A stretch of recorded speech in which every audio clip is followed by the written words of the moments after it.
The Bamileke are part of a larger cultural area known collectively as the Cameroon grasslands. Within the Bamileke complex there are numerous smaller peoples who are loosely affiliated and share many similarities while retaining separate identities. The Bamileke originally came from an area to the north known as Mbam, which is today occupied by the Tika. Fulani traders moving steadily southwards into Cameroon in the 17th century forced the southern drift of most of the Bamileke, although some elected to stay behind and live under the control of the invaders. They traveled through the area now occupied by the Bamam, where many Bamileke remained and intermarried. Eventually, the majority settled in scattered villages to the south. Economy. The Bamileke are primarily farmers growing maize, yams, and peanuts as staple crops. They also raise some livestock, including chickens and goats, which play an important role in daily sustenance. Women, who are believed to make the soil more fruitful, are responsible for the tasks of planting and harvesting of the crops. Men usually help with the clearing of the land and practice some hunting. Throughout history, the peoples of the grasslands were part of extensive trade routes connecting with the seaport of Douala, and through trans-Saharan traders including the Fulani and Hausa to the north. European histories mention trading at Douala between Cameroon grasslanders and Dutch and Portuguese traders in the early 17th century. Political systems. Authority among the Bamileke, as is the case in most of the western grasslands, is invested in a village chief, who is supported by a council of elders, and is called Fon. The Fon is elected to his position by his predecessor's council and is often an elder member of the most powerful extended family within the community. The chief is recognized as the de facto owner of all the land that belongs to a given village and is seen as the dispenser of supreme justice. Social behavior within the village is further controlled through a series of extensive age-grade associations and secret societies, both of which fall under the auspices of the village chief. Religion. The Bamileke recognize Si, a supreme god, but they more commonly pay homage to their ancestors. Ancestral spirits are embodied in the skulls of the deceased ancestors. The skulls are in the possession of the eldest living male in each lineage, and all members of an extended family recognize the skulls of their group. When a family decides to relocate, a dwelling, which must be first purified by a diviner, is built to house the skulls in the new location. Although not all of the ancestral skulls are in the possession of a family, the spirits are not forgotten. These spirits have nowhere to reside and may cause trouble for the family. To compensate when a man's skull is not preserved, a family member must undergo a ceremony involving pouring libations into the ground. Dirt gathered from the spot then comes to represent the skull of the deceased. Respect is also paid to female skulls, although details about such practices are lacking. Royal tradition and the arts. Masquerades are an integral part of Bamileke culture and expression. Colorful, beaded masks are donned at special events, such as funerals, important palace festivals, and other royal ceremonies. The masks are performed by men and aim to support and enforce royal authority. The power of a Bamileke king, called a Fon, is often represented by the elephant, buffalo, and leopard. Oral traditions proclaim that the Fon may transform into either an elephant or leopard whenever he chooses. An elephant mask, called Mbatanteng, has protruding circular ears, a human-like face, and decorative panels on the front and back that hang down to the knees, and are covered overall in beautiful geometric beadwork, including much triangular imagery.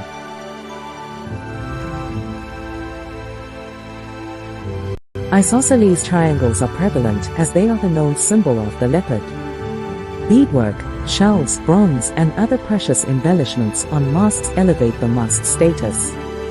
On occasion, a fon may permit members of the community to perform an elephant mask along with a leopard skin, indicating a statement of wealth, status, and power being associated with this masquerade. Buffalo masks are also very popular and present at most functions throughout grassland societies, including the Bamileke. They represent power, strength, and bravery, and may also be associated with the fon. Beadwork. Beadwork is an essential element of Bamileke art and what distinguishes them from other regions of Africa. It is an art form that is highly personal in that no two pieces are alike and are often used in dazzling colors that catch the eye. They may be an indication of status based on what kinds of beads are used. Beadwork utilized all over on wooden sculptures is a technique that is unique only to the Cameroon grasslands. Before they were colonized, popular beads were obtained from sub-Saharan countries like Nigeria and were made of shells, nuts, wood, seeds, ceramic, ivory, animal bone, and metal. Colonization and trade routes with other countries in Europe and the Middle East introduced brightly colored glass beads as well as pearls, coral, and rare stones like emeralds. These came at a price, however. There were often agreements with these other countries to exchange these precious luxury commodities for slaves, gold, oil, ivory, and some types of fine woods.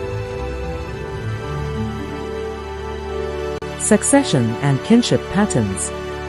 The Bamileke trace their ancestry, inheritance, and succession through the male line, and children belong to the fondom of their father.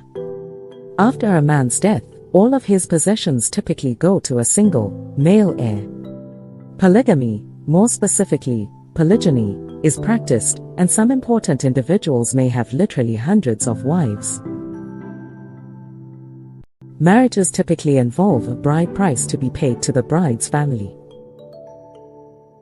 It is argued that the Bamileke inheritance customs contributed to their success in the modern world.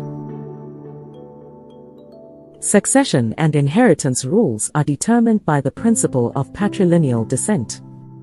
According to custom, the eldest son is the probable heir, but a father may choose any one of his sons to succeed him.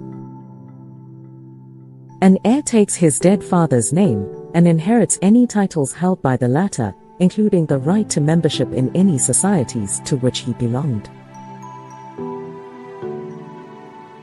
And, until the mid-1960s, when the law governing polygamy was changed, the heir also inherited his father's wives, a considerable economic responsibility.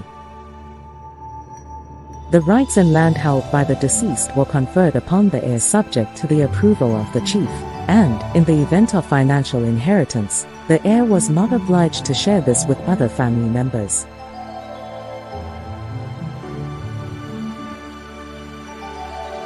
The ramifications of this are significant. First, dispossessed family members were not automatically entitled to live off the wealth of the heir. Siblings who did not share in the inheritance were, therefore, strongly encouraged to make it on their own through individual initiative, and by assuming responsibility for earning their livelihood. Second, this practice of individual responsibility in contrast to a system of strong family obligations prevented a drain on individual financial resources. Rather than spend all of the inheritance maintaining unproductive family members, the heir could, in the contemporary period, utilize his resources in more financially productive ways such as for savings and investment.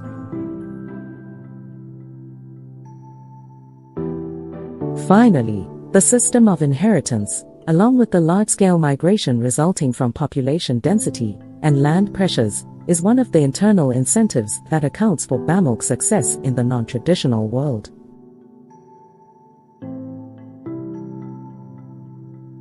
Donald L. Horowitz also attributes the economic success of the Bamileke to their inheritance customs, arguing that it encouraged younger sons to seek their own living abroad.